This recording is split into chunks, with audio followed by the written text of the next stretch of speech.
Meaning of James Stewart. James Stewart. James Stewart. Part of speech, proper noun. Definitions. 1.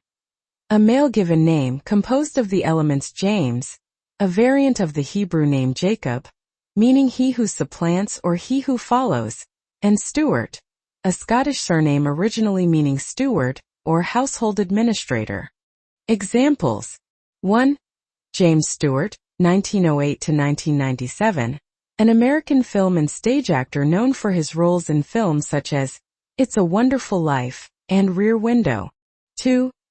James Stewart, 1713 to 1780, a Scottish economist and philosopher who was a key figure in the Scottish Enlightenment. Part of speech, proper noun. Definitions. 1. A Scottish noble family that held the title of High Steward of Scotland, a position equivalent to that of a royal steward or chamberlain, from the 12th century until 1692. Examples. 1.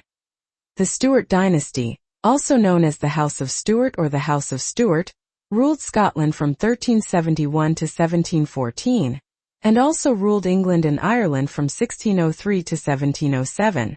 2. The Stuarts of Appin, a cadet branch of the Stuart family, played a significant role in the Jacobite uprisings of the 18th century. James Stewart. James Stewart.